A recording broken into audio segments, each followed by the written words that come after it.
খালাতো বোনের dress change করার সময় তার রুমে নাকি উঁকি দিচ্ছিলাম। সেই অপরাধে আজ 3 দিন ধরে একটা ঘরে বন্দি আমি। আটকে রাখা হয়েছে। 3 দিনে কোনো খাবারও দেয়নি। মেঘলা আমাদের বাসায় থাকে, তাই ব্যাপারটা পরিবারের মধ্যেই আছে। ছড়ালে মেয়েটার বদনাম হতো, কিন্তু আমি এসব কিছুই করিনি। মেঘলা আব্বুর কাছে বিচার দিল, আর আব্বু তার কথা বিশ্বাস করে নিল। আমার কথা কেউই শুনলই না। উল্টো আব্বু স্টিলের লাঠি দিয়ে মারলো আমাকে। আম্মু কিছু বলল না, তবে ওনার চোখেও ঘৃণা। মাও বিশ্বাস করে নিয়েছে আমি কাজটা করেছি। ছাদের অন্ধকার ঘরটাতে হাত বেঁধে দরজায় তালা লাগিয়ে রাখা হয়েছে আমাকে। 3 দিন না খেয়ে থাকায় শরীরটা ভেঙে পড়েছে। মাথায় ব্যথা আর গ্যাস্ট্রিক তো আছেই। মেঘলার কথা মনে পড়তেই লজ্জা লাগতেছে। সামান্য একটা ভুলের জন্য এত বড় মিথ্যা বলল আব্বুর কাছে। আমি পাগল হয়ে গেছি প্রায়। ড্রাগস নেই না 3 দিন হলো। আপনারা ভাবছেন আমার আব্বু আম্মুই বা কেমন? তারা এমন ছিলেন না, কিন্তু তারাও বাধ্য হয়েছেন এমন হতে। 2 বছর আগে ইন্টার পরীক্ষায় ফেল করার পর থেকে তারা এমন হয়ে গেছেন। অবশ্য ফেল করার কারণ ছিল নুসরাত। বুঝতেই তো পারছেন কেন। সে চলে যাওয়ার পর নিজেকে ধরে রাখতে পারিনি আমি। এতটাই আসক্ত ছিলাম যে তাকে ভুলতে আমার ড্রাগস নেওয়ার প্রয়োজন হলো। তারপর থেকে আব্বু আম্মু কেউ আমাকে আগের মতো ভালোবাসে না। আর মেঘলার সাথে তো কখনোই পড়ে না আমার। কোনো একটা ভুল পেলেই সে আমাকে শাস্তি দিয়ে যাবে। ছোটখাটো থেকে হলেও একেবারে শাস্তিটা একটু বেশি হয়ে গেছে। আব্বু যখন আমাকে মারছিল তখন তার দিকে তাকাই ছিলাম। তার মুখে স্পষ্ট হাসি দেখতে পেয়ে আমি আর তাকাইনি। চোখ নামিয়ে নিয়ে মার সহ্য করেছি। প্রত্যেকটা আঘাত চোখ থেকে রক্ত কান্না বের করে এনেছে। বারবার বলেও কাজ হয়নি। আমি মাদক আসক্ত, করতেও পারি। আর মেঘলা ভুল বলে না। এটা তাদের ধারণা নয়, বিশ্বাস। যেই সময়টায় আমার পরিবার সাপোর্ট দরকার, সেই সময় তারা আমাকে বন্ধ রুমে আটকে রেখেছে। দম বন্ধ হয়ে আসছে সত্যিই। তৃষ্ণায় গলা শুকিয়ে গেছে। এক ফোঁটা পানিও নেই ঘরে। অবশ্য বৃষ্টি হলে একটু পানি পাওয়া যেত। উপরে একটু ফুঁটা আছে, ওইখান দিয়ে পানি পড়ে। আজ 4র্থ দিন। কেউ একবারও দেখতেও আসেনি আমাকে। বাড়ির কুকুরটা 2 দিন না দেখলে তারও খোঁজ নেয়। আর আমি তো আস্ত একটা মানুষ। যদিও তারা আমাকে এখন মানুষ ভাবে না, তাই হয়তো। এইভাবে কয়টা দিন কেটেছে জানি না। কারণ যখন আমার জ্ঞান ফিরল তখন দেখি আমি নিজের রুমে শুয়ে আছি। প্রচণ্ড ক্লান্তি লাগছে। নিজের শরীরটাই আলগাতে পারছি না। শরীরের প্রতিটা অংশ ব্যথায় জর্জরিত। কিছুক্ষণ পর দেখলাম মেঘলা আমার রুমে এলো। আমার চোখ খোলা দেখে মেঘলা ব্যঙ্গ করে হাসলো। কি রে, বেঁচে আছিস? আমরা তো মনে করেছিলাম মারা গেছিস। মেঘলার কথাটা শুনেই চোখ বেয়ে পানি পড়তে লাগলো। এই বাড়ির মানুষজন আমায় এতটা ঘৃণা করে। কোনো পশু যদি অসুস্থ হয় তাকেও তো ডাক্তার দেখানো হয়, আর আমাকে তারা, হয়তো তারা মৃতই কামনা করেছিল আমার। আমি মেঘলাকে কোনো মতে বললাম, অনেক ক্ষুধা পেয়েছে, একটু খেতে দিবে? আমার ক্ষুধার কথা শুনে মেঘলা বলল। দেখি ঝোঁটা কিছু আছে কি না। মেঘলার কথাটা শুনে বুকের ভেতরটা মচড়ে উঠল। আজ আমি এত অবহেলিত, সবই নুসরাতের জন্য। একটু পর মেঘলা একটা প্লেটে কিছু ভাত, সাথে আলুর ভর্তা আর ডাল দিয়ে গেল। ক্ষুধার তাড়নায় দেখার সময় ছিল না কেমন ছিল খাবারগুলো, তবে খাবারগুলো কেমন টকটক লাগছিল। এইভাবেই চলছে আমার দিন। একদিন রাতে খাবার খাইতে বসছি, এমন সময় আব্বু রুমে এলো। রাফি, প্লিজ তুই আমাদের মুক্ত কর। তোর জন্য এলাকার যে সম্মান ছিল তা তো অনেক আগেই চলে গেছে। এখন অন্তত ঘরের শান্তিটুকুটাও কেড়ে নিস না।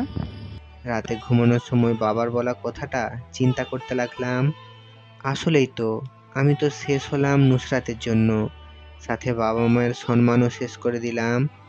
এবার তাদের মুক্ত করে দিব। যেখানে নুসরাত আমায় ছেড়ে অন্যের সাথে খুব ভালোভাবেই সংসার করছে, সেখানে আমি উল্টো। আমি আর এই বাড়িতে কাউকে আমার মুখ দেখাবো না। কিন্তু যাবই বা আর কোথায়? যেখানেই যাই, তবে আমি আমার জীবনের এই 2 বছরের গল্পটা পাল্টাতে চাই। রাতে আব্বু আম্মুর জন্য একটা চিরকুট লিখলাম। বাবা আর আম্মু, আজ থেকে তোমরা মুক্ত। তোমাদের অবাধ্য সন্তান নামের কুলাঙ্গারকে আর দেখতে পাবে না। জানি না আজ থেকে আমার কোথায় স্থান হবে, তবে মৃত্যুর পরও আমার লাশ তোমাদের সামনে আসবে না, এই প্রমিস করছি। জন্মের পর থেকেই কতই না জ্বালিয়েছি তোমাদের, তবে আম্মু, তোমার দুধের ঋণ ছাড়া বাকি সব ঋণ শোধ করে দিব যদি বেঁচে থাকি। মেঘলার জন্য একটা চিরকুট লিখে আসলাম। আসলে তুই না থাকলে আমি জানতেও পারতাম না আমি কতটা নিচু স্থানে বাস করতাম এই বাড়িতে। আর হ্যাঁ, আজ থেকে এই নেশাখোরটাকে আর দেখতে হবে না তোকে। ভালো থাকিস, আর আব্বু আম্মুকে একটু দেখে রাখিস। বাড়ি থেকে বেরিয়ে আসলাম, কিন্তু যাবোটা কোথায় এখন? যাওয়ার মতো বন্ধু বান্ধব বা আত্মীয় স্বজনও নেই তো। সেই ভোর থেকে হাঁটা শুরু করলাম। সন্ধ্যার দিকে প্রচুর ক্ষুধাও লাগছিল। হাতে একটা ঘড়ি ছিল, নুসরাতের দেওয়া। ভাবলাম এটা বিক্রি করে কিছু খেয়ে নেই, কিন্তু নুসরাতের এই স্মৃতিটা কিছুতেই হারাতে চাচ্ছিলাম না। তাই আর কি, না খেয়ে বসে রইলাম। সন্ধ্যা ঘনিয়ে আসছে ক্রমশ, আর এদিকে ক্ষুধাও বাড়ছে পাল্লা দিয়ে তার সাথে। তাই আর একটু হেঁটে মসজিদের অজুখানা থেকে পানি খেয়ে নিলাম। রাত গভীর হওয়ার সাথে সাথে ভয় হচ্ছে আমার। আশ্রয় হবে কি রাতের? 1টার দিকে একটা বাড়ির গেট খোলা দেখা যায়। আমি ভাবলাম রাতটা এখানেই কাটিয়ে দেই। সকালে ঘুম ভাঙলো একজন মহিলার ডাকে। এই ছেলে, এখানে ঘুমিয়ে আছো যে? তুমি কে, আর এখানেই বা ঘুমিয়েছিলে কেন? আন্টি, আমি আমার নিজের পরিচয় দেওয়ার মতো কিছু নেই। রাত অনেক হয়ে গিয়েছিল, আর থাকার জায়গা ছিল না। পেটে অনেক ক্ষুধায় থাকায় এখানে ঘুমিয়ে গিয়েছিলাম। Sorry aunty. এই বলে আমি হাঁটা শুরু করলাম। তখনই পেছন থেকে ডাক আসলো আবার। এই ছেলে, শুনো। জি আন্টি, বলুন। তোমায় দেখতে তো অনেক দুর্বল দেখা যায়। রাতে খেয়েছো কিছু? না আন্টি, এখন কোনো জায়গা থেকে পানি খেয়ে নিব।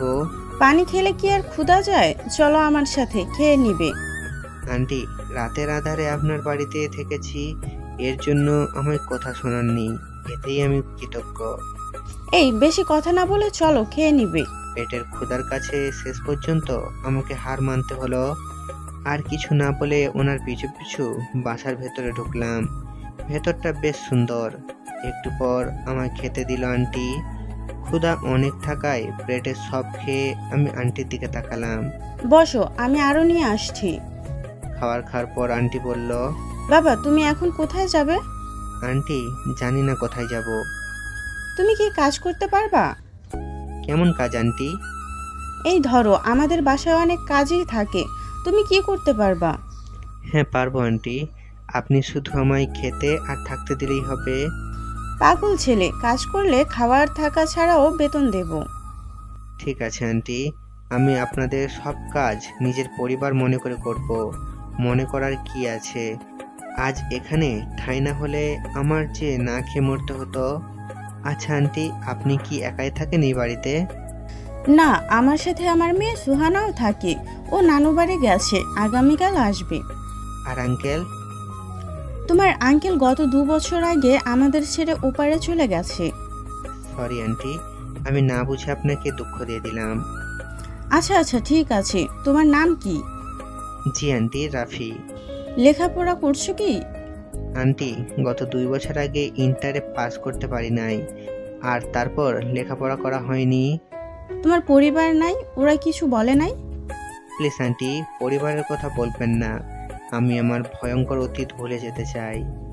ওকে, তোমার কাজ হলো আমাদের বাড়ির বাগানটা দেখে রাখা আর আমাদের সুবিধা অসুবিধায় পাশে থাকা। আর তুমি চাইলে স্টাডিও নতুন করে শুরু করতে পারো।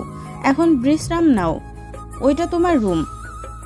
রুমে এসে ভাবতে লাগলাম, নিজের পরিবার রাস্তায় ছুঁড়ে মারল, আর অচেনা কেউ বলা যায় আমার জীবন ফিরিয়ে দিল। বড় আজব এই দুনিয়া। পরের দিন বাগানটা ঘুরে দেখলাম। একটা গোলাপ খুব ভালো লাগলো, তাই গোলাপটা ছিঁড়ে নিলাম। যেই ছিঁড়লাম ঠিক তখনই পেছন থেকে একটা মেয়ের গলার শব্দ শুনতে পেলাম। পরের দিন বাগানটা ঘুরে দেখলাম, একটা গোলাপ খুবই ভালো লাগলো, তাই গোলাপটা ছিঁড়ে নিলাম। যেই ছিঁড়লাম ঠিক তখনই পেছন থেকে একটা মেয়ের গলার শব্দ শুনতে পেলাম। এই ছেলে, এখান থেকে ফুল ছেঁড়ার সাহস হয় কি করে তোমার? আপনার ফুল মানে? মানে কি বুঝাচ্ছে? পাগল নাকি? হুট করে এসে বলে আমার ফুল, আবার বলে দেখাচ্ছি। কি এত বড় সাহস আমায় পাগল বলা? সরি, পাগল নয়, পাগলি। আর হ্যাঁ ম্যাম, এটা ডক্টরের চেম্বার না। বদ পড়া, পিডাইয়া মাথা ফাটামো বেশি কথা বললে। আপনাকে দেখতে তো আপেলের মতো দেখা যায়, কিন্তু ম্যাম আপনার বিহেভ এমন লেবুর মতো কেন? কি বললি? আমু? ও আমু, এই তোর আবার কি হয়েছে? কখন আসলি? দেখো আমু, ও আমার লাল গোলাপ ফুলটা ছিঁড়ে নিয়েছে, আবার আমায় বলে আমার বিহেভ নাকি লেবুর মতো। তাই বলে কি কাঁদতে হয়? এবার বুঝতে পারলাম এটা আন্টির মেয়ে সোহানা। সরি আন্টি, আমি বুঝতে পারিনি এটা আপনার মেয়ে। আর ফুলটা অনেক সুন্দর ছিল তাই ছিঁড়ছিলাম। সরি ম্যাম, আর এমন ভুল হবে না। রাফি, ব্যাপার না। তাছাড়া সুহানার এটা প্রিয় গাছ, তাই এমন রিয়েক্ট করেছে। ও একটু বেশি জেদি। বুঝতে পারছি আন্টি। আমু, এই ছেলেটা কে? এটা রাফি। পরিচয় বলতে শুধু ওর নাম, এর বাইরে আর কিছুই নেই। ও এখন থেকে আমাদের বাড়িতেই থাকবে আর আমাদের পাশে থাকবে। বিকালে ছাদে দাঁড়িয়ে আছি আর ভাবছি নুসরাতের কথা। আমি ওকে ভুলতেই পারি না। ওর দেয়া ঘড়িটার দিকে তাকিয়ে ভাবছি মানুষ কত বেঈমান, কত স্বপ্ন আর কত আশা দেখিয়ে শেষে বলে গেল আমার তোমার সাথে থাকা সম্ভব না। ওর কি আমার কথা কখনো মনে পড়ে? হয়তো পড়ে না, কারণ পড়লে হয়তো আমায় কোনোভাবে খোঁজ করতে। অবশ্যই নিজেকে খুব একা লাগে আজকাল। ইচ্ছে হয় এই জীবনের সমাপ্তি ঘটিয়ে দেই। বেঁচে আছি যেন একটা জীবন্ত লাশ হয়ে। এই সমাজে শরীর খুনের বিচার হয়, কিন্তু মানুষ বেঁচে থাকার পর যে মন, সেটা হত্যার বিচার হয় না। তাই তো নুসরাতের মতো হত্যাকারীরা এই সমাজে হেসে খেলে বেড়ায়। কিন্তু আমি যে এই লড়াই জিততে চাই, আর যারা আমার সাথে কুকুরের মতো ব্যবহার করেছে তাদেরও দেখাতে চাই। এসব ভাবতে ভাবতে আচমকা চোখ বেয়ে পানি পড়ে গেল। এমন সময় পেছন থেকে মেয়েলি কণ্ঠে বলল, এ কি, আপনি কাঁদছেন কেন? পেছনের দিকে তাকিয়ে দেখি এটা সোহানা। আমি চোখের জল মুছে নিলাম। ম্যাম, কাঁদছি না, বিকেলের আকাশ দেখছি। এই শুনেন, আমি আপনার ছোট হই, আমাকে ম্যাম নয় সুহানা ডাকবেন। আর আপনি মিথ্যা বলবেন না আমার সাথে। জি, আমি নিচে যাই, আপনি থাকুন। কেন, আমি আসাতে খারাপ লাগছে নাকি? না, তেমন কিছু না। আপনারা দাঁড়িয়ে থাকুন সন্ধ্যা পর্যন্ত, আর আড্ডা দেব। আর সকালের জন্য আমি সরি। ম্যাম, সরির কি আছে? আপনার জায়গা থেকে আপনি রাইট। আবার ম্যাম, সাথে আপনি? সরি। বাদ দিন, আপনি এত চুপচাপ থাকেন কেন? ভালো লাগে তাই। আপনার সম্পর্কে আম্মুর কাছ থেকে কিছু শুনেছি, তবে পুরানো সব ভুলে আগামী দিন থেকে আমার সাথে কলেজে যাবেন। আমি এবার ইন্টার ফার্স্ট ইয়ারে পড়ি। আমার আর পড়ার ইচ্ছা নাই। এই ছেলে, এত কথা বলবে না। আমার কথার উপর কথা বললে খুন করে ফেলবো।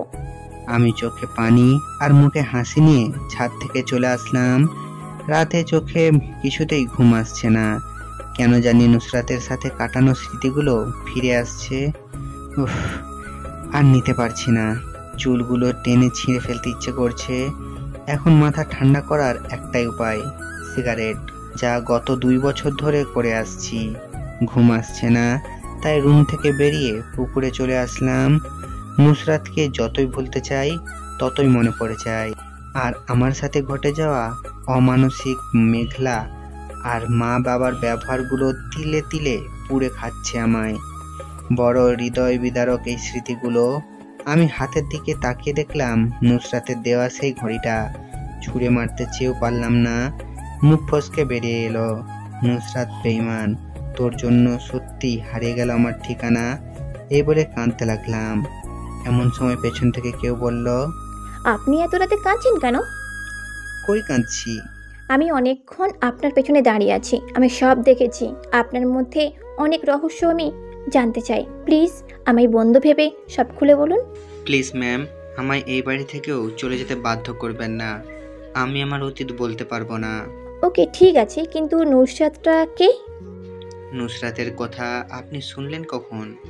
যখন আপনি বিড়বিড় করে বলছিলেন তখন শুনে নিয়েছি এই নামটা। আমি জানি না, প্লিজ। জানি শুধু দুমুঠো খেয়ে বাঁচার জন্য আপনাদের বাড়িতে পড়ে আছি। পরের দিন খাওয়ার সময় সোহানা বলল, আম্মু, রাফি আগামীকাল থেকে আমার সাথে কলেজে যাবে। সেটা রাফি ভালো জানে। না মানে আন্টি, আমি বলছিলাম কি, তোমার কিছু বলতে হবে না, চুপ থাকো। পরের দিন সকালে ঘুম ভাঙলো সোহানার ডাকে। এই যে মিস্টার রাফি, তাড়াতাড়ি ঘুম থেকে উঠুন। আর একটু ঘুমিয়ে নেই। তোমার বউ পেয়েছো নাকি? একটু পর পর এসে ডেকে যাব। তারপর ঘুম থেকে উঠে ফ্রেশ হতে চলে গেলাম। সকালে নাস্তার পর সোহানা জিজ্ঞেস করলো, তুমি কি রেডি? না মানে আজ না গেলে হয় না? ওই ছেলে বেশি কথা বললে গলা চেপে মারবো। জি আমি রেডি। আজ থেকে ঠিকঠাকভাবে কথা বলবে, নয়তো এক খুশিতে নাক ফাটিয়ে ফেলবো। মনে মনে বললাম, এই মাইয়া কোনো দিক দিয়ে রিনা খানের থেকে কম যায় না। এই তুমি বিড়বিড় করে কি বলছো? কই কিছু না, চলুন। এই পোশাকে যাবে? তোমার এর থেকে বেটার পোশাক নাই? না মানে ম্যাম, আমার আর পোশাক নাই। হাতের ঘড়িটা তো বেশ সুন্দর তোমার। জানি না সুন্দর কিনা, তবে এটা যতদিন থাকবে আমার হাতে আমার স্মৃতি হয়ে থাকবে। তার মানে কার? কারণ না ম্যাম, চলুন।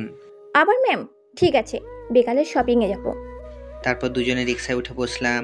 নুসরাতের পর এই প্রথম আমি অন্য কোনো মেয়ের সাথে রিক্সাতে বসলাম বা এত কাছে আসলাম। তাই আমি একটু চেপে বসতে চেষ্টা করলাম যাতে দুজনের মাঝে অনেকটা ফাঁকা থাকে। আমার অবস্থা দেখে সোহানা বলল, এই যে মিস্টার, আমার সাথে বসতে বুঝি খুব খারাপ লাগছে? আসলে তা না। তা না হলে এদিকে আসো। আমার জড়সড় হয়ে বসা দেখে সোহানা নিজেই আমার হাত ধরে ওর দিকে টেনে নিয়ে গেল। আমি মনে মনে সোহানাকে কিছু বকা দিলাম, এই মাইয়াটা তো জেদি।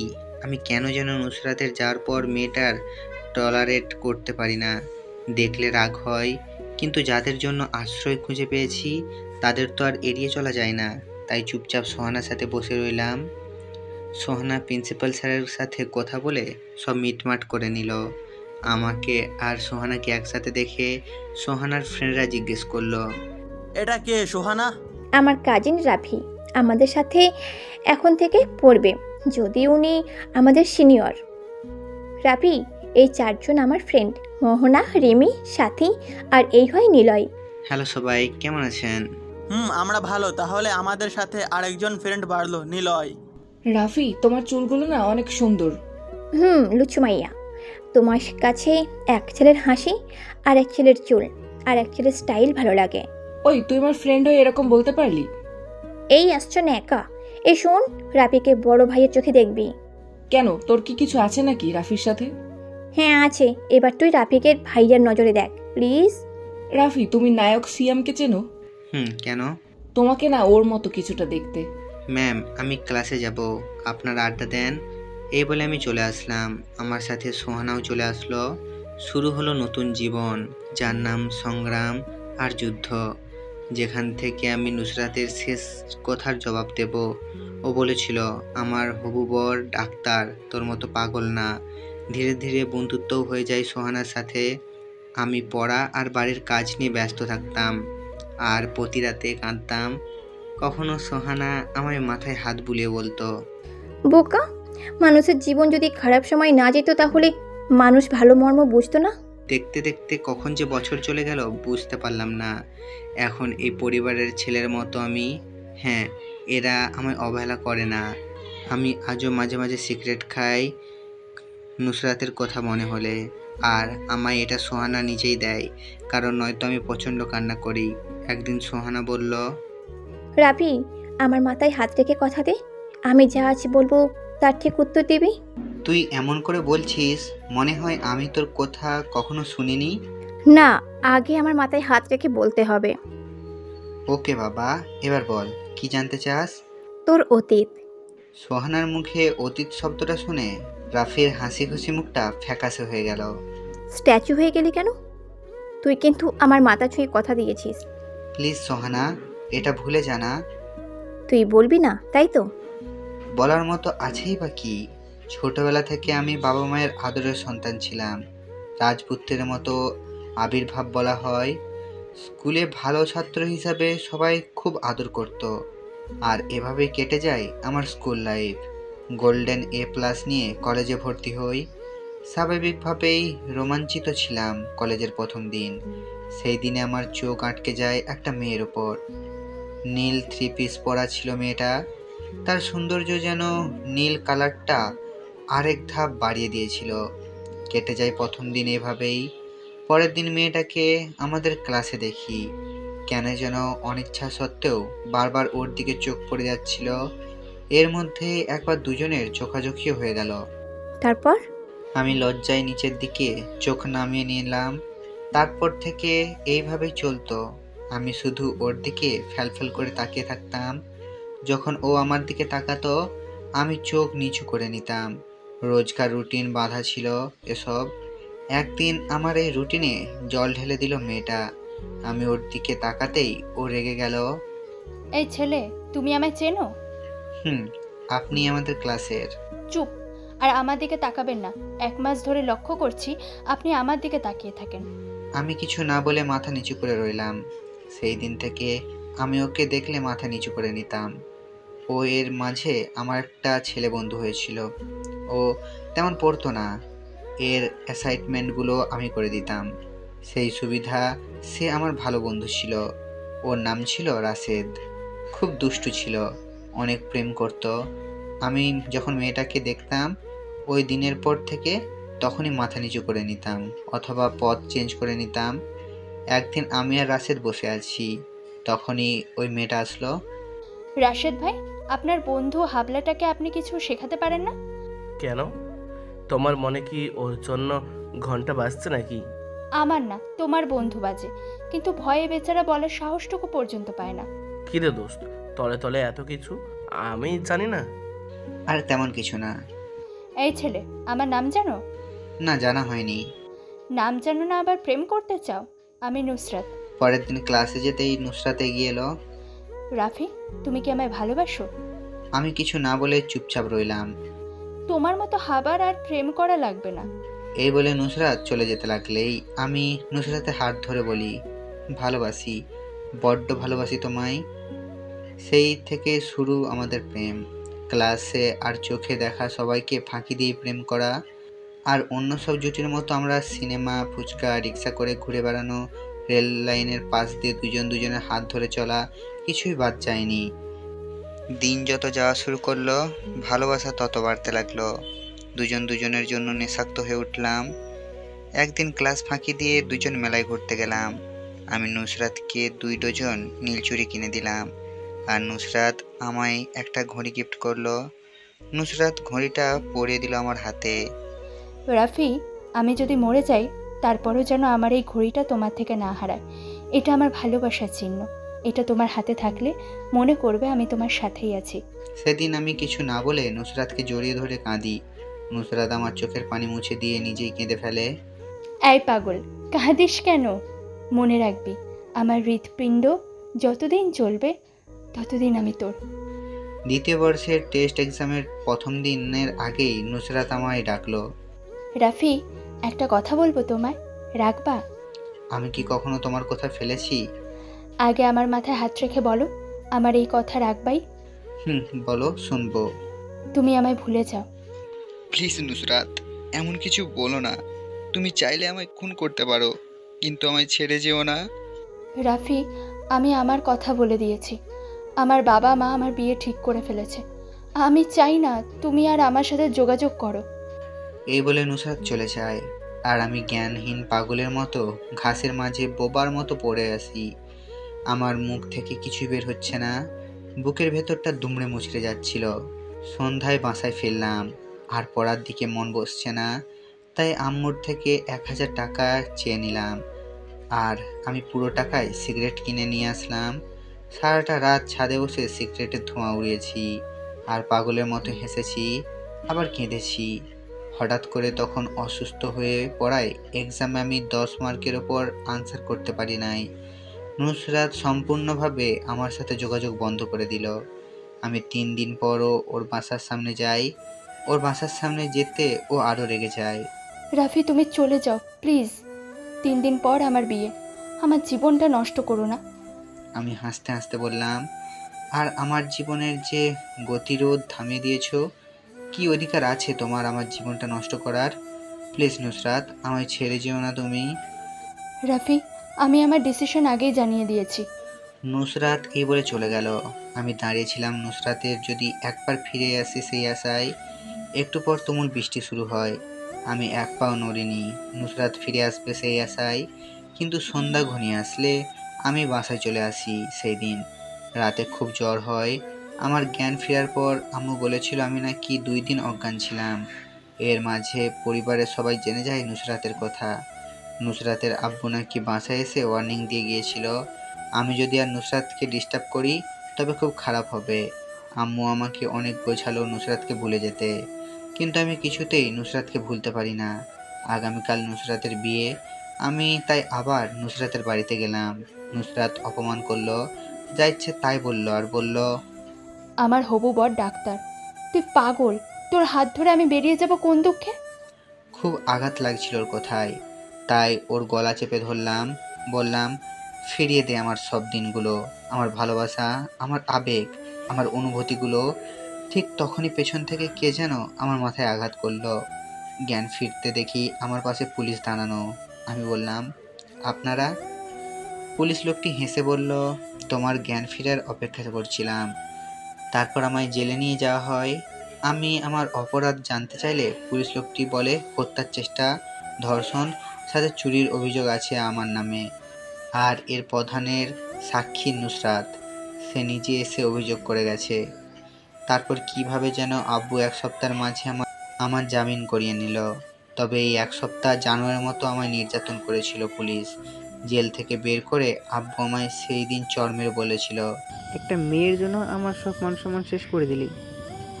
আমি কিছু না বলে চুপচাপ ছিলাম। তারপর বাড়ি ফিরে আম্মু আমায় দেখে বলল, তোকে বারণ করেছিলাম না যেতে, এত ভালোবাসা দেখালি, কই তোর ভালোবাসার মানুষ? সেই দিন নুসরাতের যত ছবি ছিল সব ছিঁড়েছিলাম। ভেবেছিলাম যেখানে বাবা মাকে সম্মানের জায়গায় অসম্মান ঠেলে দিয়েছি, এই মুখ আর দেখাবো না। সেদিন আমি 3 বার আত্মহত্যা করতে গিয়েও পারিনি। প্রতিবার নুসরাতের সেই হাসি মুখটা সামনে ভেসে আসতো। তারপরের দিনগুলো কেটেছিল জেলের থেকেও খারাপ। মানুষ আমায় আর আমার পরিবারকে নানান কথা বলতো। আব্বু রাতে এসে কান্না করত, আর কোনো দিন আমায় খুব মারতো। আম্মু অসুস্থ হয়ে পড়ে, তাই মেঘলাকে আমাদের বাড়িতে নিয়ে আসে। মেঘলা হলো আমার খালাতো বোন। কলেজে তো যাওয়া বন্ধ, সেই দিন নুসরাতের বাড়িতে গিয়েছিলাম। সেই দিন থেকেই আব্বু আমায় কলেজে নিয়ে গেলে প্রিন্সিপাল স্যার অপমান করে বের করে দেয়। তার উপর টেস্ট এক্সাম সব ফেল। সভাপতির সাথে আব্বুর ভালো সম্পর্ক ছিল, অনেক বুঝিয়ে আমার এক্সাম দেওয়ার সুযোগ করে দেয়, কিন্তু আমি ফেল করে বসি। তখন পর্যন্ত নেশা আমি গোপনে করতাম। সেদিন রেজাল্ট দিয়েছিল, সেদিন আব্বু এত মেরেছিল বলতে পারবো না। তারপর দরজার বাইরে আমায় বের করে দেয়। সেই দিনের মধ্যে রাতের দিকে আমার মাথায় নেশার ভূত চাপে। আমি কি করব বুঝতে পারি নাই, তাই আমি দরজা ভেঙে আব্বুর টাকা চুরি করি। আর সেদিন নেশায় মাতাল হয়ে রাস্তায় পড়ে থাকি। এলাকার লোক বাবাকে বিভিন্ন রকম বাজে কথা বলে। আর সেই দিন থেকে শুরু হয় বাবা মায়ের অত্যাচার। যদি খুন করলে জেলে না হতো, তারা হয়তো আমাকে অনেক আগেই মেরে ফেলতো, অন্তত নিজেদের সম্মানের জন্য হলেও। এত অত্যাচারের মধ্যে ছিলে কিভাবে তুমি? জানি না, তখনকার দিনগুলো নেশায় কাটতো, তাই বলতে পারি না। আর তারপর একদিন আমি বাহির থেকে এসে দেখি নুসরাতের দেওয়া আমার ঘড়িটা নাই। আমি পাগলের মতো খুঁজতে থাকি। ওর শেষ স্মৃতিটা আমি হারাতে চাইনি। আমি মেঘলাকে জিজ্ঞেস করলাম, মেঘলা আমার ঘড়িটা দেখেছিস? ও হাসতে হাসতে বলল, আমি ঘড়িটা হাতে নিয়ে দেখলাম সময় ভেঙে। আর কিছু বলার আগে ঠাস ঠাস করে ওর গালে প্রচণ্ড জোরে 2টা থাপ্পড় বসিয়ে দেই ওর গালে। ও আমার ঘড়ি আমার উপর ছুঁড়ে মেরে দৌড়ে চলে যায়। তখন নিজেই অনুতপ্ত হই। এরপর ওর কাছে ক্ষমা চাই, কিন্তু ও আর আমার সাথে কোনোভাবেই তেমন কথা বলেনি। যখনই কথা বলতে গিয়েছি তখনই নেশাখোর বলে বা বিভিন্নভাবে আমায় অপমান করত। মাঝে মাঝে কোনো দোষ ছাড়াই ও আম্মু আব্বুর কাছে বিচার দিত। শেষবার যখন বলল, ও ড্রেস চেঞ্জ করার সময় আমি ওকে দিয়েছি। আব্বু আম্মুর সামনে অনেক মেরেছে। মেঘলা আমার অবস্থা দেখে হাসছিল। তারপর না খেয়ে কতদিন ছিলাম ঠিক জানি না। তারপর বাড়ি ছেড়ে চলে আসি। আর তোমার আম্মু হয় আমার আশ্রয়ের স্থান। সোহানা অতীত শোনার পর আর কিছু না বলে আমায় জাপটে ধরে। রাফি, তোমার জীবনে এত ঝড় বয়ে গেছে তা কখন আমি ভাবতেও পারি না। বাদ দাও তো এসব। রাফি, সামনে আমাদের ফাইনাল এক্সাম। লক্ষ্য হলো তুমি ভালো রেজাল্ট করবে। তারপর প্রধান লক্ষ্য ঢাকা মেডিকেল কলেজে অ্যাডমিশন। আমি চাই তুমি ওইসব মানুষদের চোখে আঙুল দিয়ে দেখিয়ে দাও যে তুমি একটা মানুষ আর তুমিও পারো কিছু করতে। দেখতে দেখতে ইন্টারের ফাইনাল এক্সাম চলে আসলো। সোহানা আগের থেকে অনেক বেশি মিশে বলা যায়। আমার প্রতিটা কাজ ওর পছন্দ মতো করায়। এতে আন্টি তেমন কিছু বলে না। এক্সামগুলো খুব ভালো গিয়েছিল। এক্সামের পর আমি সোহানার বিভিন্ন জায়গায় ঘোরাঘুরি করতাম। সবাই আমাদের সম্পর্কটা বয়ফ্রেন্ড গার্লফ্রেন্ড ভাবলেও আমরা ছিলাম বন্ধু। সোহানাকে পেয়ে আমি নুসরাতকে ভুলে গিয়েছি বলা যায়। আমার বদলে যাওয়াটা আমার রূপকথার গল্পের মতো হয়তো, কিন্তু নিয়তি তো আমি ঠেকাতে পারবো না। একদিন সোহানা আর আমি ফান করতেছি। হঠাৎ সোহানা বসে পড়ে, তারপর ও জ্ঞান হারায়। আমি আর আন্টি ওকে নিয়ে হাসপাতালে গেলাম, কিন্তু ডাক্তার রিপোর্ট শুনে আমি ধপ করে মাটিতে বসে পড়লাম। ডাক্তার যখন রিপোর্টগুলো দেখছিল তখন আমি বারবার বলেছিলাম, প্লিজ ডাক্তার, সোহানার কি হয়েছে বলুন। আপনি পেশেন্টের কি হন? আমি ওর ফ্রেন্ড, আর উনি ওর মা। দেখুন, খুব একটা সুখবর নেই, আল্লাহই ভালো জানেন। তবে রিপোর্ট অনুযায়ী মেয়েটি আর বেশি দিন বাঁচবে বলে মনে হয় না, কারণ ওর ব্লাড ক্যান্সার হয়েছে। ডাক্তারের কথা শুনে আমি ধপ করে মাটিতে বসে পড়লাম, আর আন্টি মাথা ঘুরে পড়ে গেল। তারপর ডাক্তার আন্টিকে একটা কেবিনে ভর্তি করে নিল।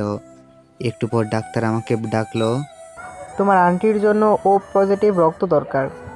আমার তো বি পজিটিভ। তাহলে এখন কি করব ডাক্তার? তুমি দেখো কোথাও থেকে ম্যানেজ করতে পারো কি না। আমিও ট্রাই করছি। আমি বেরিয়ে পড়লাম ব্লাডের সন্ধানে, কিন্তু কোথাও পেলাম না। আমার চোখ বেয়ে পানি পড়ছে। যারা আমার জীবন দিল বিপদের দিনে, আমি তাদের কিছু করতে পারলাম না। মাথাটা ব্যথা করা শুরু করে দিয়েছে। ঠিক এমন সময় কারো কণ্ঠে থমকে গেলাম। রাফি, তুই এখানে? পেছনে তাকিয়ে অবাক হয়ে যাই, কারণ ও মেঘলা ছিল। আগের থেকে কেমন জানি দেখতে পাল্টে গেছে মেঘলা। আমি ওর সামনে দাঁড়াতে চাচ্ছিলাম না, তাই চলে আসতে লাগলাম। এমন সময় মেঘলা ছুটে এসে আমার হাত ধরল। রাফি, তুই কই ছিলি? অনেক কিছু বদলে গেছে এই বছরগুলাই, তোকে অনেক কিছু বলার আছে। আমি রাগ নিয়ে আমার হাত ছাড়াতে ঝাঁকি দিলাম। কোন সাহসে একজন নেশাখোরের হাত ধরেছিস? এক ঝটকায় হাতটা মেঘলার হাত থেকে ছাড়িয়ে নিলাম, আর মেঘলার সামনে থেকে চলে আসলাম। ডাক্তার আমায় দেখে বলল, ব্লাড ম্যানেজ হয়ে গেছে। রাতে আন্টির জ্ঞান ফিরল। আমি আন্টিকে বসতে সাহায্য করলাম। আন্টি, চিন্তা করবেন না, আল্লাহ নিশ্চয় আমাদের কাছ থেকে এমনভাবে সোহানাকে নিয়ে যাবে না। আন্টি আমায় ধরে চিৎকার করতে লাগলো। সোহানার এখনো জ্ঞান ফেরেনি। আন্টি পাগলামো করছিল। সোহানার এই অবস্থায় আমার ভেতরটা ফেটে যাচ্ছে, কিন্তু আন্টির সামনে প্রকাশও করতে পারছি না। এতে আন্টি আরও ভেঙে পড়বে। আমি ডাক্তারকে অনেক বলে সোহানার কেবিনে ঢুকলাম, ওর হাতটা ধরলাম। আমাকে বাঁচতে শিখিয়ে নিজেই চলে যাচ্ছিস? এত স্বার্থপর তো ছিলি না তুই। চোখ থেকে পড়া নোনা জলগুলো যেন আজ সাক্ষী হয়ে রইল। সোহানাকে ছাড়া রাফির লাইফটা এগোনো অনেকটা অসম্ভব। 3 দিন পর সোহানাকে বাড়ি নিয়ে ফিরলাম।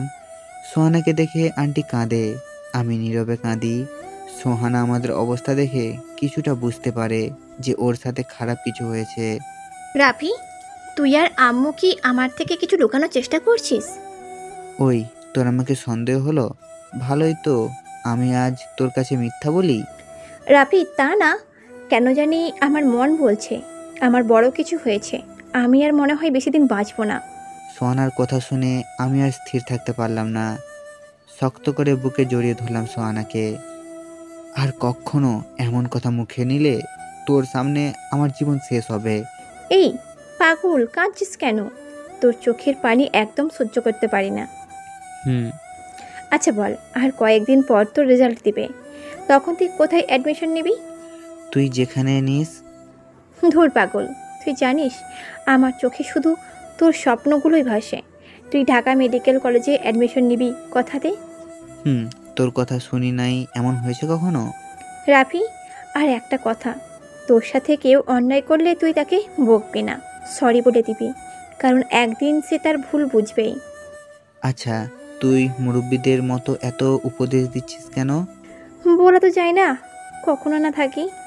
সোহানা, অবশেষে আসলো সেই দিন। আজকে ইন্টারের রেজাল্ট বের হবে। আমার থেকে বেশি সোহানার চিন্তা আমার রেজাল্ট নিয়ে। ও যে আমার সাথে এক্সাম দিয়েছে এটা মনে হয় ও ভুলে গেছে।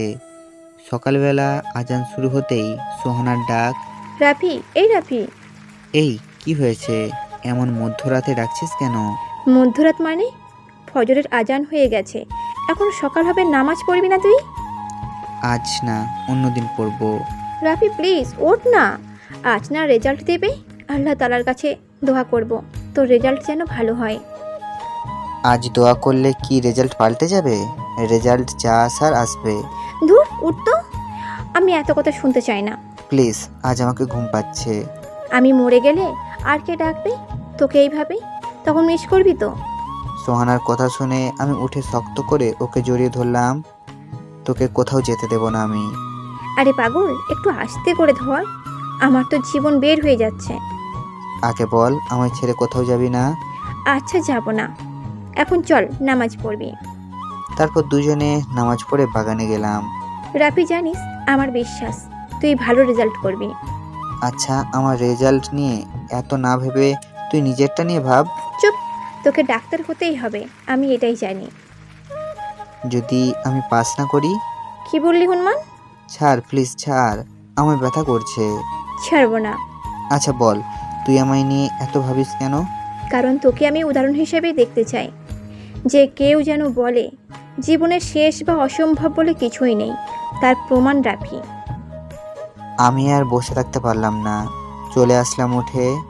এতটা মনের মধ্যে জায়গা করে 2 দিন পর হারিয়ে যাবে মেয়েটা, এটা ভাবলে নিজের নিঃশ্বাসটাই যেন বন্ধ হয়ে আসে আমার জীবনটা এমন করে সাজিয়ে দেওয়ার কি দরকার ছিল ওর, যখন নিজেই চলে যাবে।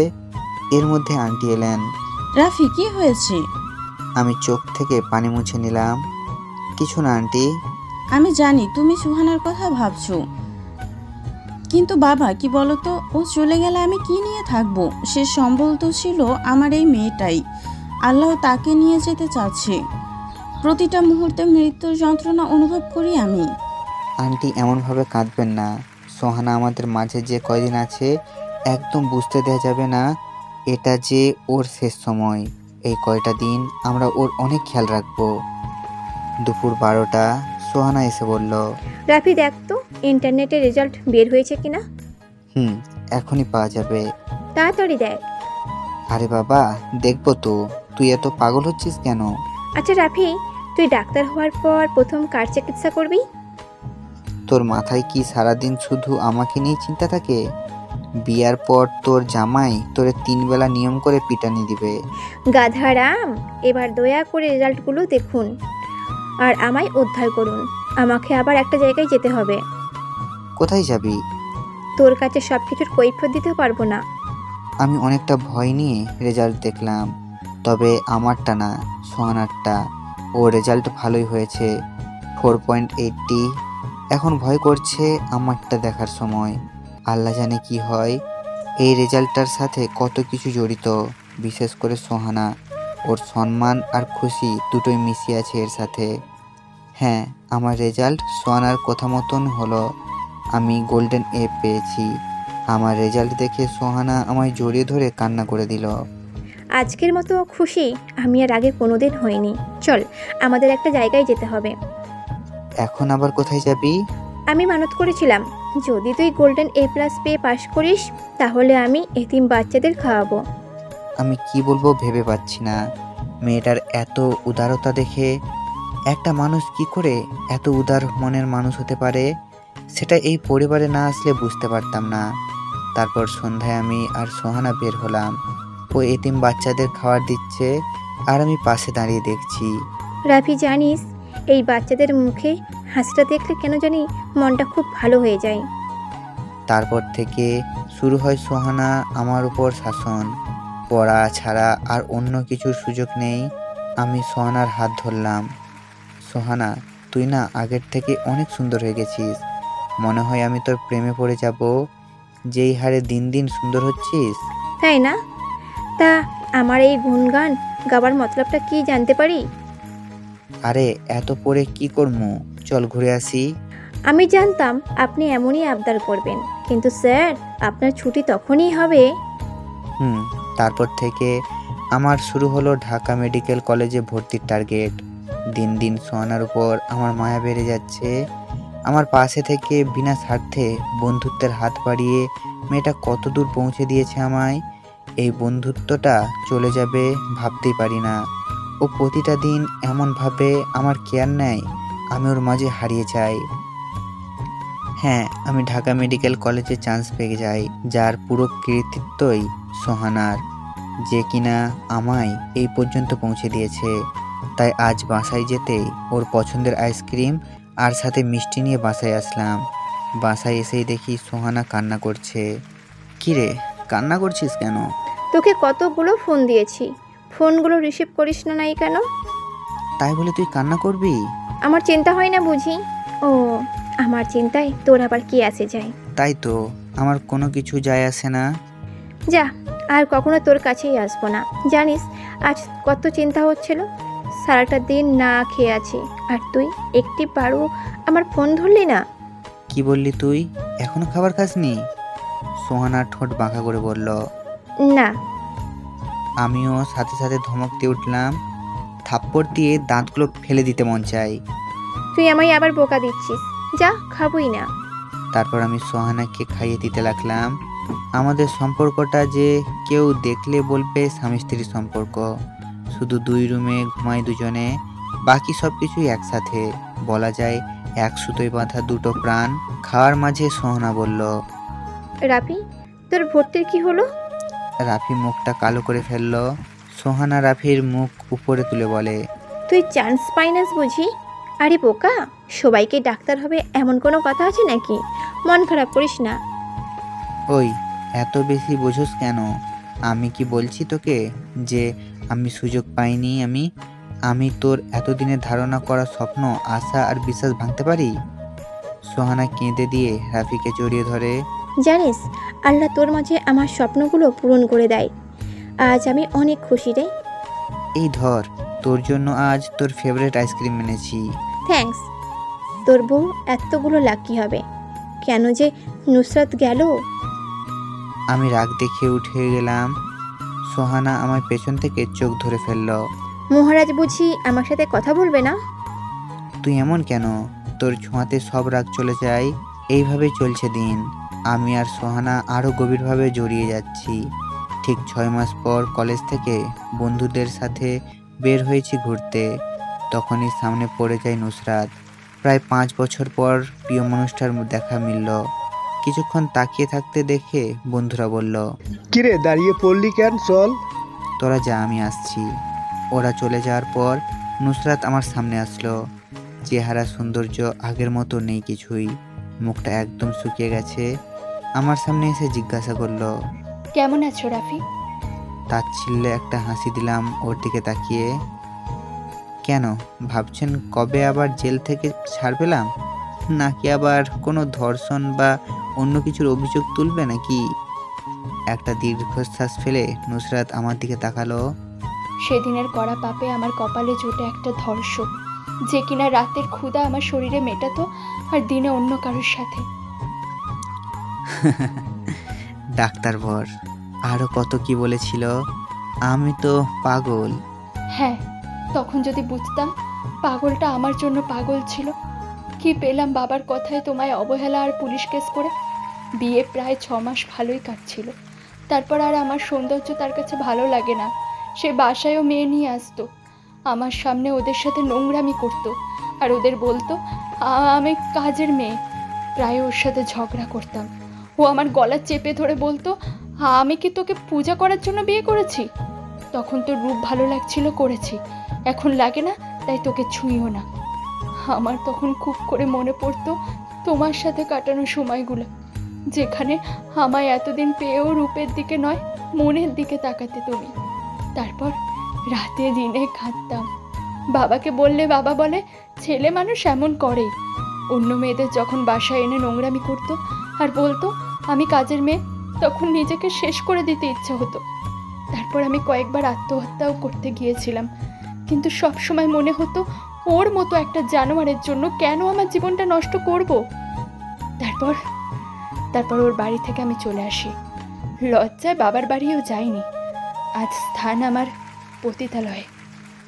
আমি একটা হাসি দিয়ে বললাম, এই নাও 1000 টাকা, আমি কোনো রাতেই আসবো না। আর হ্যাঁ, তোমার মতো মেয়ের জীবনে এর থেকে ভালো কিছু হতে পারে না। রাফি, প্লিজ আমায় ক্ষমা করে দাও, ক্ষমা করে দাও আমায়। ক্ষমা? এই বলে চলে আসলাম ওর সামনে থেকে। মনটা আজ কেন জানি অন্যরকম লাগছে। বাসায় ফিরে সোহানাকে বললাম আজকের পুরো ঘটনা। আল্লাহ কিছু পাপের শাস্তি দুনিয়াতে দেয়, আবার কিছু আখিরাতে। কিছুদিন পর হঠাৎ সোহানার বুকে ব্যথা শুরু হয় প্রচণ্ডভাবে। তারপর তাকে হাসপাতালে নিয়ে গেলাম।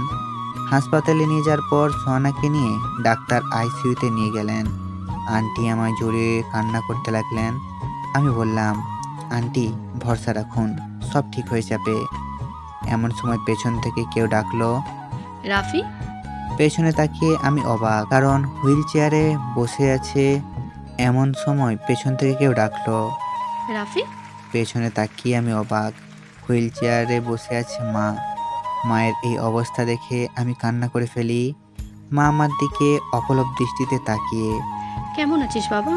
আমি কিছু বললাম না। তখন আন্টি এগিয়ে আসলো। কে ওনারা রাফি? আমার মা আন্টি, যিনি আমায় তার গর্ভের কলঙ্ক মনে করে। রাফি বাবা, তুই এখনো আমাদেরকে ক্ষমা করিস নাই? আন্টি আমার বিষয়ে সব জানতো। সোহানা সব আন্টিকে বলেছিল। আন্টি বলল, বাবা রাফি, তুই ওনাদের ক্ষমা করে দে। আন্টি ওনাদের এখান থেকে চলে যেতে বলো। যদিও আমি ক্ষমা করে দিয়েছি, কিন্তু তারপরও আমার ওদের উপর রাগ করে থাকার অনেক কারণ রয়েছে। বাবা, উনি তোর মা, ওনাকে মাফ করে দে। আন্টি অনেকভাবে বোঝানোর পর মায়ের পায়ের কাছে গিয়ে বসে, মা কেমন আছো? জানি তুমি ভালো নেই, কিন্তু তোমার এই অবস্থা কেমন করে হলো? 2 বছর আগে তোর বাবা আর আমি তোর মামার বাসায় যাচ্ছিলাম গাড়িতে। তখন একটা ট্রাক কোথা থেকে এসে যেন আমাদের গাড়িতে লাগিয়ে দেয়। পরে আশেপাশের লোক এসে আমাদের হাসপাতালে নিয়ে যায়। তোর বাবা ও ড্রাইভার খুব বেশি জখম হয়, আর আমার পায়ে লাগে, পরে প্যারালাইজড হয়। তোর বাবা আর ড্রাইভার হাসপাতালেই মৃত্যুবরণ করে। মায়ের এই কথাগুলো শুনে আমার চোখ দিয়ে শুধু পানি পড়তেছে। এইদিকে সোহানা আইসিইউতে, আর অন্যদিকে মায়ের এই কথাগুলো যেন আমায় আহত করেই যাচ্ছে। মা আবার বলা শুরু করলো, তোর বাবা মারা যাবার কিছুদিন আগেই মেঘলা তোর সাথে ঘটে যাওয়া ও সকল অকর্মের কথা বলে দিয়েছে। সব সত্যি কথা শোনার পর তোর বাবা পাগলের মতো হয়ে যায় এবং তোকে খুঁজতে থাকে। মরার আগে তোর বাবা তোর কাছে ক্ষমা চেয়েছে। যদি তুই ক্ষমা না করিস তাহলে তোর বাবা মরেও শান্তি পাবে না। মা এই কিছুদিনে এত কিছু ঘটে গিয়েছে? জানিস তোর বাবা মরে যাওয়ার পর মেঘলাই আমার দেখাশোনা করে।